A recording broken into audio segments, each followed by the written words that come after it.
मनोज जरांगेने रोहित पवारला भेट दिली, मनोज जरांगेने बच्चू भाऊला भेट दिली. अरे मनोज जरांगे, तू स्वतःच्या नावासाठी लोकायला कधी बी हायका कमीतून काढतो. मग तू त्या मंगेश साबळेला का भेटायला गेला नाही? ते बी शेतकऱ्यासाठीच बसला जाणून कशाला. तिथं कशामुळे भेट नाही दिली? मग सरीकडेच भेट द्यायला पाहिजे. शेतकऱ्याची बाजू जर मांडायची तर मग शेतकऱ्यासाठी योगदान बी देणारे भरपूरच ना. जय शिवराय. मनोज जरांगेने बऱ्याच आंदोलनाला भेट दिली. मनोज जरांगेने रोहित पवारला भेट दिली, मनोज जरांगेने बच्चू भाऊला भेट दिली. मग तिथं बी बच्चू भाऊच्या विरोधात कार्यक्रम केला आणि इकडे रोहित पवारला बी टोमणे दिले. अरे मनोज जरांगे, तू स्वतःच्या नावासाठी लोकायला कधी बी हायका कमीतून काढतो. मग तू त्या मंगेश साबळेला का भेटायला गेला नाही? मंगेश साबळे कोण होता? ते बी शेतकऱ्यासाठीच बसला जाणून कशाला. तिथं कशामुळे भेट नाही दिली? मग सरीकडेच भेट द्यायला पाहिजे. शेतकऱ्याची बाजू जर मांडायची तर मग शेतकऱ्यासाठी योगदान बी देणारे भरपूरच ना. बच्चू भाऊ कडूत, आपले राजू शिट्टीत आणि पुन्हा ते रवी तुपकरत, त्यांचं किती मोठं योगदान आहे आणि किती मोठा लढा आहे शेतकऱ्यासाठी. तुमचा शेतकऱ्यासाठी काहीही लढा नाही. तुम्ही फक्त आरक्षणाच्या नावावर स्वतःची पोळी भाजून घेतली आणि त्या पोळीत आहे का एवढी भाजली पोळी, त्या पोळ्या करपाल्यात तुम्हाला त्या पोळ्या खाल्ल्यावर एक दिवस करपट ढेकूर येईल आणि ते सर खाल्लेलं एक दिवस सर बाहेर निघणार आहे. त्याच्यामुळे आहे का सर समाजाने आहे का ओळखून घ्यायला पाहिजे. ह्या कुणबीकरणामध्ये ह्या जे निजामाचं पाहिजे ना आरक्षण, ज्या निजामाचं तुम्हाला आरक्षण पाहिजे ते आरक्षण काय हा पूर्ण मराठा समाज घेणार नाही. त्या कुणबी नोंदीला आजच्या घडीला मराठा समाज विरोध करायला लागला. ज्या दिवशी तुम्ही कुणबी होता आणि त्या दिवशी मराठा तुमचं नाव जाईल आणि त्याच्यात 10-5 हजार लोक होतील. लय जास्त तर जास्त काय सांगू शकत नाही मी. 10-5 हजार लोक होतील, पण त्यांना ते म्हणजे त्यांचं जे मराठा नाव आहे ते कुठंतरी वगळलं जाईल. त्याच्यामुळे आहे का जे तुम्हाला EWS आरक्षण आहे आपल्या मराठा समाजाला, हेच आरक्षण चांगलं होतं. हे आरक्षण गेल्यामुळं मराठा समाजाचा एवढा मोठा तोटा झाला आहे. येणाऱ्या पिढीला 4-2 महिन्यात ह्या गोष्टी कळत्यानं. कारण भारतातले सारे आंदोलनं आरक्षणाचे बंद झालेत. कारण EWS आरक्षण आहे का सरकारने साऱ्या भारतात लागू केलेले.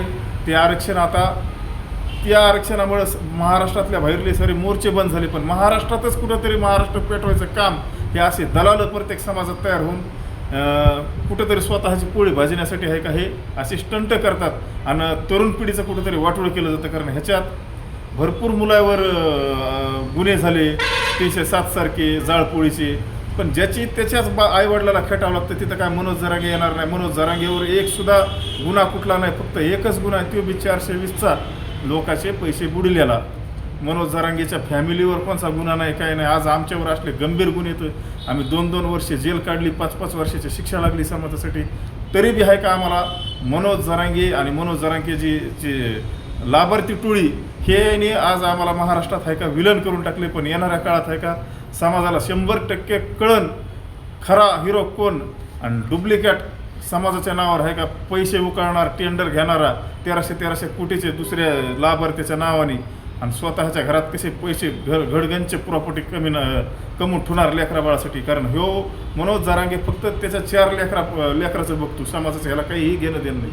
मनोज जरांगेने रोहित पवारला भेट दिली, मनोज जरांगेने बच्चू भाऊला भेट दिली. अरे मनोज जरांगे, तू स्वतःच्या नावासाठी लोकायला कधी बी हायका कमीतून काढतो. मग तू त्या मंगेश साबळेला का भेटायला गेला नाही?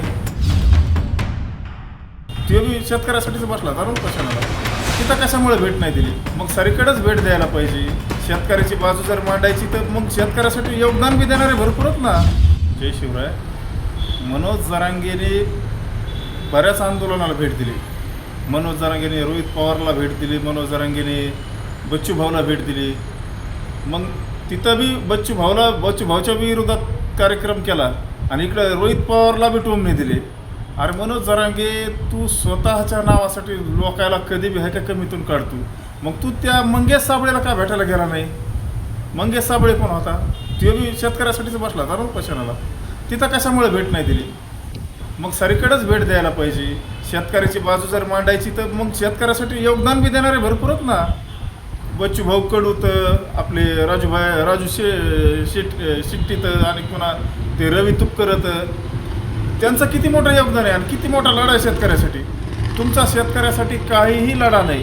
तुम्ही फक्त आरक्षणाच्या नावावर स्वतःची पोळी भाजून घेतली आणि त्या पोळीत आहे का एवढी भाजली पोळी, त्या पोळ्या करपाल्यात तुम्हाला त्या पोळ्या खाल्ल्यावर एक दिवस करपट ढेकूर येईल आणि ते सर खाल्लेलं एक दिवस सर बाहेर निघणार आहे. त्याच्यामुळं आहे का सर समाजाने आहे का ओळखून घ्यायला पाहिजे.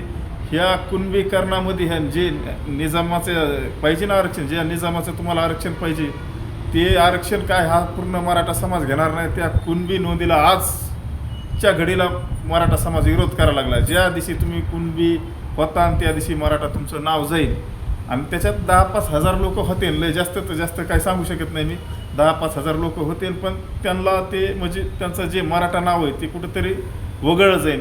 त्याच्यामुळे आहे का जे तुम्हाला EWS आरक्षण आहे आपल्या मराठा समाजाला हेच आरक्षण चांगलं होतं. हे आरक्षण गेल्यामुळं मराठा समाजाचा एवढा मोठा तोटा झाला आहे. येणाऱ्या पिढीला 4-2 महिन्यात ह्या गोष्टी कळत्यानं, कारण भारतातले सारे आंदोलनं आरक्षणाचे बंद झालेत. कारण EWS आरक्षण आहे का सरकारने साऱ्या भारतात लागू केलेले ते आरक्षण आता त्या आरक्षणामुळे महाराष्ट्रातल्या बाहेरले सारे मोर्चे बंद झाले. पण महाराष्ट्रातच कुठंतरी महाराष्ट्र पेटवायचं काम हे असे दलाल प्रत्येक समाजात तयार होऊन कुठंतरी स्वतःची पोळी भाजण्यासाठी आहे का हे असे स्टंट करतात आणि तरुण पिढीचं कुठंतरी वाटोळं केलं जातं. कारण ह्याच्यात भरपूर मुलावर गुन्हे झाले 307 सारखे जाळपोळीचे. पण ज्याची त्याच्याच आईवडिलाला खेटावं लागतं तिथं काय मनोज जरांगे येणार नाही. मनोज जरांगेवर एक सुद्धा गुन्हा कुठला नाही, फक्त एकच गुन्हा आहे, तो बी 420चा लोकांचे पैसे बुडलेला. मनोज जरांगेच्या फॅमिलीवर कोणता गुन्हा नाही, काय नाही. आज आमच्यावर असले गंभीर गुन्हे येतो. आम्ही 2-2 वर्षे जेल काढली, 5-5 वर्षाची शिक्षा लागली समाजासाठी. तरी बी आहे का आम्हाला मनोज जरांगे आणि मनोज जरांगेची जी लाभार्थी टोळी हे आज आम्हाला महाराष्ट्रात आहे का विलन करून टाकले. पण येणाऱ्या काळात आहे का समाजाला 100% कळण खरा हिरो कोण आणि डुप्लिकेट समाजाच्या नावावर आहे का पैसे उकळणार टेंडर घेणारा 1300 कोटीचे दुसऱ्या लाभार्थीच्या नावाने आणि स्वतःच्या घरात कसे पैसे घडगंचे प्रॉपर्टी कमवून ठेवणार लेकरा बाळासाठी. कारण ह्यो मनोज जरांगे फक्त त्याच्या 4 लेकराचं बघतो, समाजाचं ह्याला काहीही घेणं देणं नाही.